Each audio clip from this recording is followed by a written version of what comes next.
ॐ यां मेधां देवगणः पितरश्चोपासते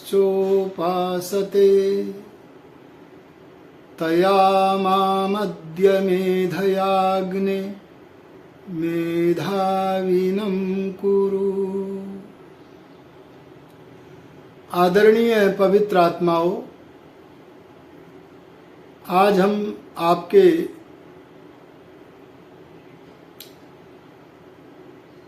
सुखमग्न वैदिक संस्थान नामक YouTube चैनल के माध्यम से प्रार्थना विषय पर अपने विचार रखने लगे हैं। हम आपसे आशा करते हैं कि हमें प्रोत्साहित करने के लिए इस YouTube चैनल को सब्सक्राइब करें। यदि आप चाहते हैं कि ये सत्संग वाटिका अधिकाधिक लोगों की झोलियों को वैदिक सिद्धांत रूप मणियों व मोतियों से भरती रहे, तो इस चैनल को सब्सक्राइब करके गति प्रदान करने की कृपा करें। प्रार्थना शब्द का अर्थ है सहायता की इच्छा करना। महर्षि दयानंद जी महाराज ने इसे सुस्पष्ट करते हुए लिखा है, अपने पूर्ण पुरुषार्थ के उपरांत परमेश्वर व किसी सामर्थ्यवान व्यक्ति से उत्तम कार्यों की सिद्धि के लिए सहायता की इच्छा करना प्रार्थना है। प्रार्थना का अर्थ प्रकर्षेण अर्थना, प्रकृष्टता के साथ किसी से चाहना, सहायता की इच्छा करना। और इस प्रार्थना करने के अधिकारी हम तब बनते हैं जब हम पहले पुरुषार्थी बनते हैं। प्रार्थना करने वाले मनुष्य को पहले पुरुषार्थ करना होगा। ऋषिवर ने लिखा, अपने पूर्ण पुरुषार्थ के उपरांत, पुरुषार्थ पूर्णता के साथ हो, उग्र तप के साथ हो, हल्का पुरुषार्थ न हो। और ऋषियों के शब्द तो तपे हुए होते हैं, समाधि अग्नि से तपे हुए होते हैं, पूर्णतया सार्थक होते हैं। यहां पर ऋषिवर दयानंद ने अपने पूर्ण परिश्रम के उपरांत ऐसा न लिखकर अपने पूर्ण पुरुषार्थ के उपरांत लिखा है। पुरुषार्थ और परिश्रम में क्या अंतर है?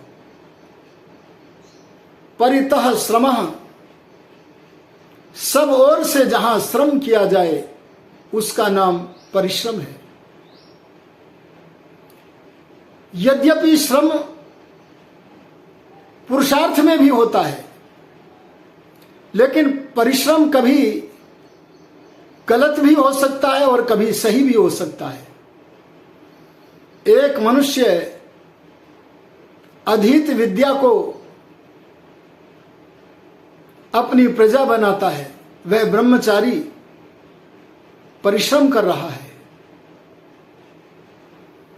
एक गृहस्थ प्रजा को उत्पन्न करता है, परिश्रम करता है।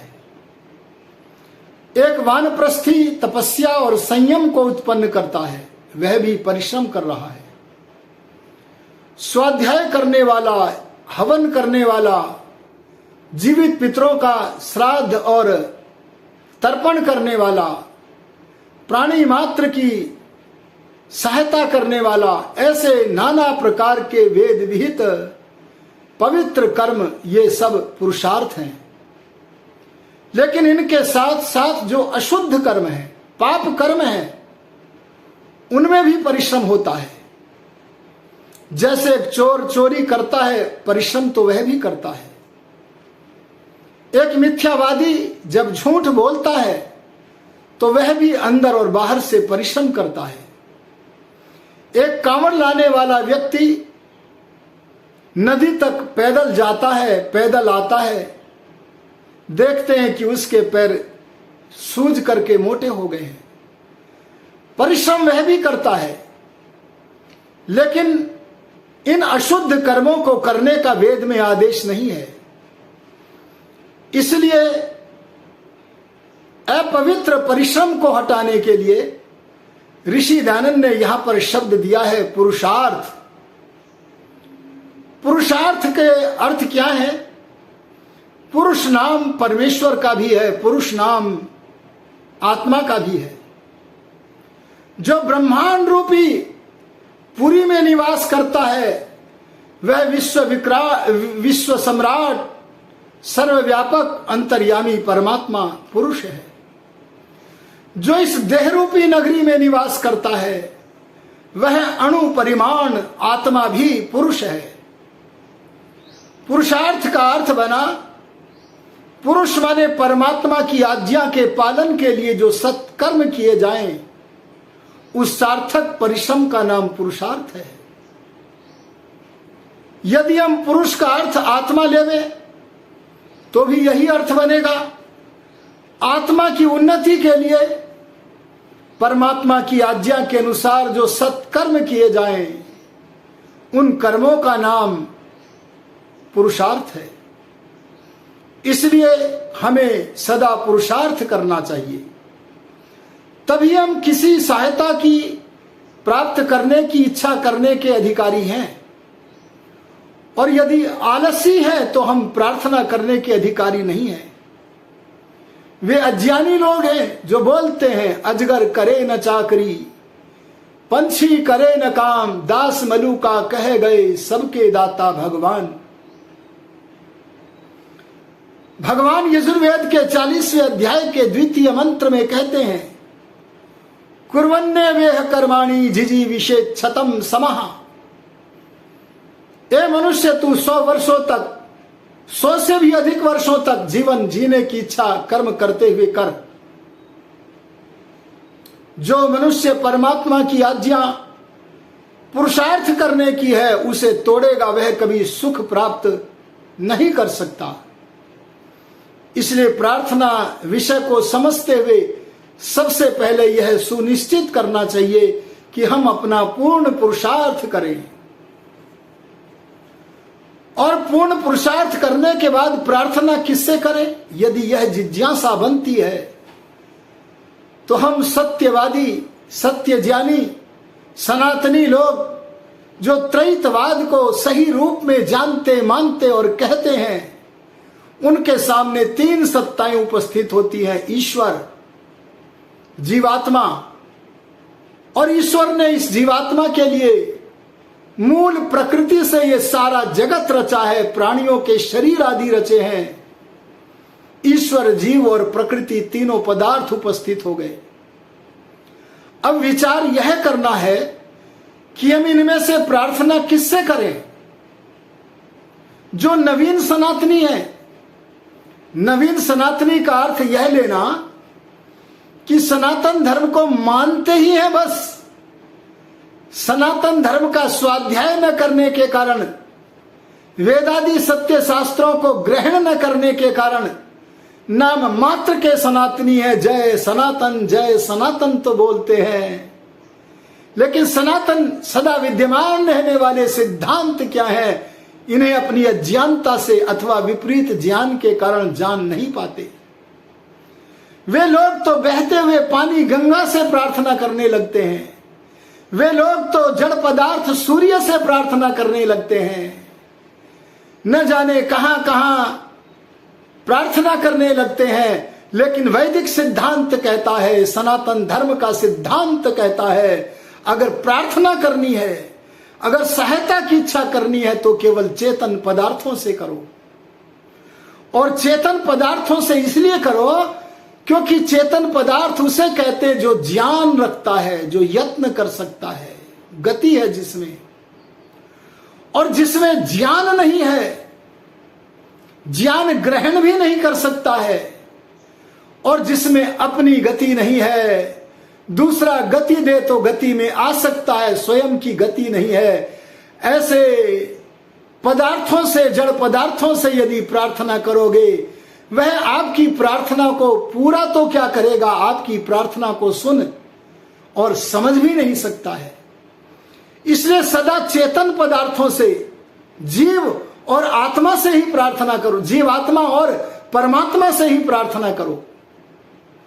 हम व्यावहारिक जगत में देखते हैं माता से प्रार्थना, पिता से, आचार्य से, अतिथि से प्रार्थना, सहायता की इच्छा करते हैं। और सहायता की इच्छा करने के लिए सबसे योग्य तो परमपिता परमात्मा है। ए मनुष्यों, अगर आप किसी मनुष्य से प्रार्थना करोगे, उसके सामने 3 विकल्प हैं, 3, कर्तुम, अकर्तुम, अन्यथा कर्तुम शक्तः। वह चाहेगा तो कर देगा प्रार्थना आपकी पूरी, वह चाहेगा तो नहीं करेगा, और यदि पापी हुआ तो जैसी प्रार्थना आप कर रहे हैं उससे विपरीत भी कर डालेगा। इसलिए प्रार्थना के सर्वाधिक योग्य अगर कोई प्रियतम है तो वह है विश्व सम्राट परमपिता परमात्मा। परमात्मा के सामने 3 विकल्प नहीं है कि करे तो करे, न करे तो न करे, अन्यथा उल्टा कर दे। वह पवित्र स्वभाव है, इसलिए उल्टा नहीं कर सकता। वह दयालु है, आपका कल्याण चाहता है, आपकी प्रार्थना को अवश्य सुनता है। क्यों? क्योंकि जो परमात्मा सारे कर्मों का फल देता है, क्या वह परमात्मा आपकी प्रार्थना रूपी कर्म का फल न देगा? वह आपकी प्रार्थना अवश्य सुनता है। और परमात्मा आपकी प्रार्थनाओं को सुनने में समर्थ भी सर्वाधिक है। इसलिए परमात्मा से प्रार्थना अवश्य करें और जीवों से भी करें, पर संभल करके करें। यह समझना ही सनातन धर्म है, यह समझना ही वैदिक धर्म का आचरण है, यह संभलना ही आर्य समाज को समझना है, यह समझना ही वेदों के अनुयायी ब्रह्मा से लेकर दयानंद मुनि पर्यंत ऋषियों का उपदेश का आचरण करना है। समझना यही है कि हम व्यावहारिक जगत में केवल चेतन आत्माओं से, परमात्मा से भी प्रार्थना करें, लेकिन जब संध्या में बैठे, ईश्वर चिंतन में बैठे, उस समय हमारी प्रार्थना के लिए केवल परमात्मा ही हो। उस परमात्मा से ही कहे धियो यो नः प्रचोदयात्। उस परमात्मा से ही संध्या में कहें वयम श्याम पतयोरयीणाम।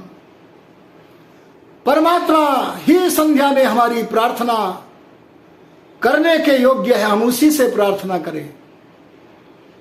इससे विदित हुआ जागतिक व्यवहार में, सांसारिक व्यवहार में, युत्थान दशा में हम ईश्वर और जीव से प्रार्थना करें, लेकिन हम अपने भीतर के संसार में जाकर इंद्रियों को सिकोड़कर जब प्रभु से अपना संपर्क जोड़ना चाहें, उस समय हमारी प्रार्थना के योग्य जिससे हम प्रार्थना कर सकते हैं वह परमात्मा ही है। और यह प्रार्थना कैसी करें? तो ऋषिवर बोले उत्तम कार्यों की सिद्धि के लिए। कभी ऐसी प्रार्थना मत करना मेरे पड़ोसी का नाश हो जाए। ऐसी प्रार्थना यदि आप करेंगे तो निश्चित रूप से आपको हानि हो जाएगी। इसलिए आपको सदा अच्छी प्रार्थना ही करनी है, क्योंकि परमात्मा पवित्र स्वभाव वाले होने के कारण आपकी अपवित्र प्रार्थना को अपनी श्रवण शक्ति रूपी कानों से ध्यान ही नहीं रखता है। और परमात्मा से ऐसी प्रार्थना भी मत करना, हे परमेश्वर हमारे घर में झाड़ू लगा जाओ, हे परमेश्वर आज तो आलस्य आ रहा है, हमारे घर में रोटियां पका जाओ। ऐसी प्रार्थना परमात्मा नहीं सुनते। क्यों? क्योंकि परमात्मा अपने पुत्र जीवों की उन्नति चाहते हैं। परमात्मा चाहते हैं कि हम पुरुषार्थी बने, हमारी बुद्धि का विकास हो, हम कर्महीन बन करके अपनी बुद्धि को कुंठित न कर लें। इसलिए ऐसी प्रार्थना भी हमें कभी नहीं करनी चाहिए। भगवान ने इसीलिए वेद में साध्यंत कला और विद्या का ज्ञान न देकर सारी साध्यंत कला और विद्या का मूल वेद में अवश्य दिया है, जिस उस मूल को पाकर के हम साध्यंत कला और विद्या का अपने पुरुषार्थ से विस्तार कर सकें। इसलिए ध्यान देना, हमें जो करने के योग्य कार्य हैं वे स्वयं करने हैं, और जो कार्य हम नहीं कर सकते उन्हें परमात्मा को स्वाभाविक रूप में करने होते हैं। और हम जिन कार्यों को करते हैं उन्हें कभी कभी करने में समर्थ नहीं होते, तो प्रार्थना करने वाले प्रार्थी के लिए भगवान सहायक बनते हैं। सैनो बंधु, वो हमारा बंधु है, वो सहायक क्यों ना होगा। इसलिए अपने सारे कार्यों को पूर्ण पुरुषार्थ के साथ करते हुए भगवान से सहायता की इच्छा करें। कभी कभी हमें ऐसा लगता है कि भगवान हमारी सहायता नहीं कर रहा है। एक मनुष्य बहुत समय से प्रार्थना कर रहा है, वयम श्याम पतयो रयीणाम, मैं धनैश्वर्यों का स्वामी बन जाऊं, लेकिन वह निर्धन का निर्धन है। एक मनुष्य प्रार्थना करता है, मैं विद्वान बन जाऊं, लेकिन अधिक विद्वान नहीं बन पा रहा है। एक मनुष्य प्रार्थना करता, मैं स्वस्थ बन जाऊं, लेकिन पूर्ण स्वास्थ्य लाभ नहीं हो पा रहा है। तब उसे ऐसा प्रतीत होने लगता है अपनी अज्ञानता के कारण कि भगवान मेरी प्रार्थना नहीं सुन रहे हैं। ध्यान देना, जो परमात्मा हमारे सारे कर्मों का फल देते हैं वह परमात्मा हमारी प्रार्थना रूपी कर्म का फल भी देंगे। अगर वर्तमान में लग रहा है कि प्रार्थना फलीभूत नहीं हो रही है, तो समझना हमारे और भगवान के बीच में, हमारी प्रार्थना के मध्य में एक रुकावट आ गई है। वह रुकावट है भाग्य। परमात्मा हमारा भाग्य 3 रूपों में देता है, जाति, आयु और भोग। इसलिए इस प्रारब्ध अर्थात हमारे जन्म के समय, जीव के जन्म के समय, पीछे के जन्मों के कर्मों के गट्ठर में से, अरे संचित कर्मों के गट्ठर में से, जो वर्तमान जीवन में संचित कर्मों में से थोड़ा सा भाग प्रारब्ध के रूप में वर्तमान जीवन में भोगने के लिए नियत हो करके आया है, अगर वह प्रारब्ध आड़े आ रहा है तो हमारा वर्तमान में शीघ्र वह प्रार्थना फलीभूत होती हुई प्रतीत नहीं होगी। लेकिन यह निश्चय जानो कि हमारी प्रार्थना फलीभूत अवश्य होगी, इस जीवन में होवे अथवा आगामी किसी भी जीवन में होवे, फलीभूत होगी। इसलिए पूर्ण पुरुषार्थ करके संस्कार बनाते जाओ, भगवान की सहायता की कामना करते जाओ। और कई लोगों के मन में यह जिज्ञासा होती है कि यदि हम परमात्मा से प्रार्थना करेंगे तो हमें दुख मिलेगा कि नहीं मिलेगा। ऐसे समय में योगी लोग भगवान के ध्यान में बैठ जाते हैं, समाधि से उठते हैं, खिलखिलाकर हंसते हैं और कर्म व्यवस्था का पाठ पढ़ाते हुए मैं कहते हैं प्रार्थना करो या न करो दुख तो आएंगे। क्यों आएंगे? क्योंकि कर रखा है, जैसा कर रखा है वैसा तो भोगना है। यदि पाप कर्म का फल प्रारब्ध के रूप में भोगने के लिए निश्चित होकर नहीं आया है तो हमें दुख नहीं आएंगे, चाहे प्रार्थना करो या न करो। लेकिन यदि प्रारब्ध में कर्म फल में दुख है तो आएगा, पर प्रार्थना करने से आत्मा का बल इतना बढ़ेगा, इतना बढ़ेगा, इतना बढ़ेगा। अगर कभी किसी प्रार्थी के ऊपर, भगवान के भक्त के ऊपर पर्वत के समान बड़ा भारी दारुण दुख भी आ गया तो वो कर्म फल तो आएगा, भोगना पड़ेगा, लेकिन उसे भोगने की शक्ति भगवान दे देगा। क्या ये प्रार्थना का छोटा फल है?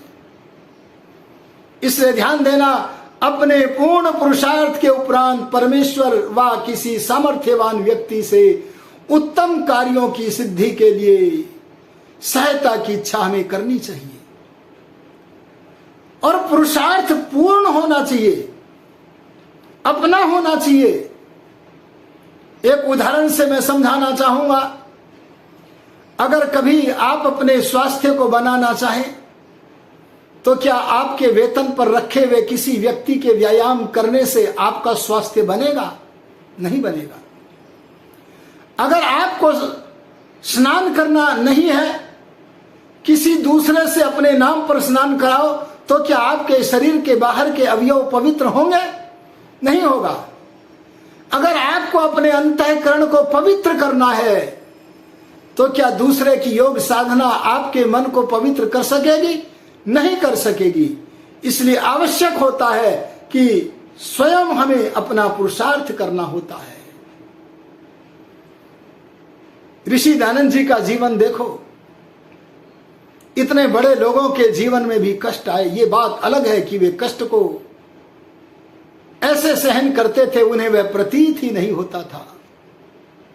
राम प्रसाद बिस्मिल के जीवन को देखो, गलफास की कोठरी में अर्थात फांसी की कोठरी में बैठकर कैसे आस्तिकता से परिपूर्ण होकर अपनी आत्मकथा लिख रहे हैं। जो मनुष्य अपने जीवन को उन्नत करना चाहे वो है राम प्रसाद बिस्मिल, आर्य महापुरुष के फांसी की कोठरी में लिखी हुई आत्मकथा को अवश्य पढ़ें। ऋषि दयानंद जी महाराज के जीवन को देखो, उनके शरीर में से विष फूट फूट करके निकल रहा है। उनके पाचक धौड़ मिश्र ने दिया। उसके बाद डॉक्टर अली मर्दान खां जैसे पापियों ने धीमा विष दिया। सारे शरीर में से निकल रहा है, रोम रोम में से निकल रहा है, मवाद बन बन करके फूट रहा है। कोई भी व्यक्ति उस देवता से पूछता, स्वामी जी कैसे हो, तो ऋषिवर दयानंद कह देते थे, आनंद में हूं। आर्यो, उन्हें वह कष्ट भी सहन करने की शक्ति प्राप्त थी। और अंतिम समय देखो ना उनका कैसा प्रेरक है। भगवान के ध्यान में बैठ गए। उससे पहले सबको कहा कि आप सब मेरे से दूर पीछे खड़े हो जाओ। आहा, आज तो भगवान का भक्त एक दैवी दृश्य दिखाना चाहता है, एक सुंदर दृश्य चलचित्र दिखाना चाहता है। और सबको पृथक करने का आदेश जहां किया वहां कहा, इस बात को जानते हुए कहा कि मैं अब देह से महाप्रयाण करने चला हूं। तो कहा, मैं जिस भवन में बैठा हूं इन भवनों के सारे दरवाजे खिड़कियों को खोल दो। दोनों आदेशों का पालन हो गया। उनके भक्तों में एक नास्तिक भक्त भी था जो ऋषि दयानंद की सब मान्यताओं को मानता था, पर ईश्वर पर विश्वास नहीं था। वह भी उन भक्तों के मध्य में खड़ा हुआ निर्निमेष दृष्टि से एकटक होकर के देख रहा है। उसने देखा कि ऋषि दयानंद जी महाराज अपने प्रियतम परमात्मा की वाणी का मधुर स्वर में गान कर रहे हैं, अर्थात वेद मंत्रों का मनोहर उच्चारण कर रहे हैं। उच्चारण करते करते शांत समाधिस्थ हो गए।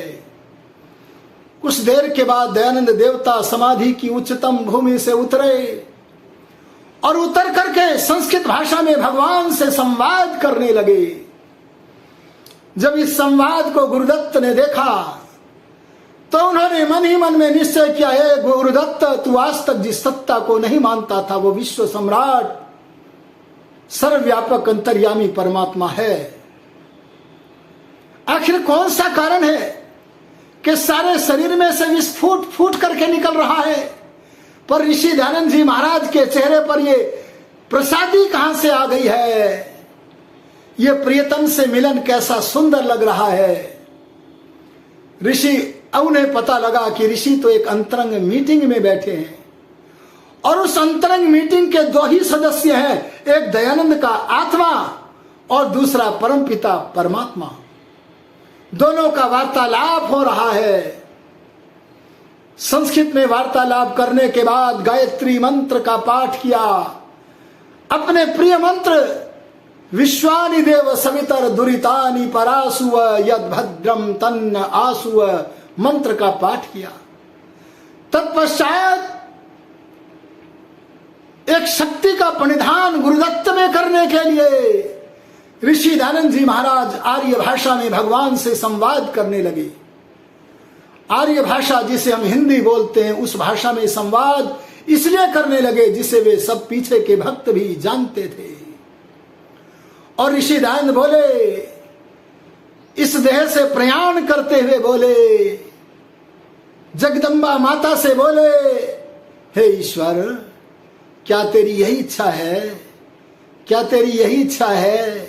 आहा, तूने अच्छी लीला की, तूने अच्छी लीला की, तूने अच्छी लीला की। तेरी इच्छा पूर्ण हो, तेरी इच्छा पूर्ण हो, तेरी इच्छा पूर्ण हो। यह कह कर सदा के लिए इस देह को नश्वर धाम में छोड़कर मोक्ष की तरफ चल दिए। बोलो, अगर हमें दारुण दुख भी आए तो क्या उस दुख को सहने की शक्ति प्राप्त करने के लिए हमें भगवान का प्रार्थी नहीं होना चाहिए?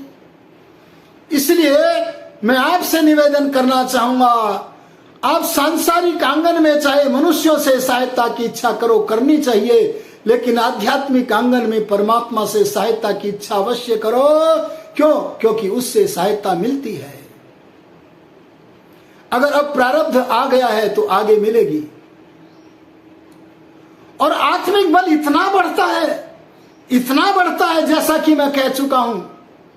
अभी मैंने ऋषि दयानंद जी के जीवन की अंतिम घटना को सुना करके बताया, इतना बढ़ता है, चाहे पहाड़ की तरह दारुण दुख हो जाए तो भी हंसता हंसता मुस्कुराता कुराता भगवान से बोलता है, तेरी इच्छा पूर्ण हो, तेरी इच्छा पूर्ण हो, तेरी इच्छा पूर्ण हो। यह कहकर नश्वर शरीर को छोड़ता है।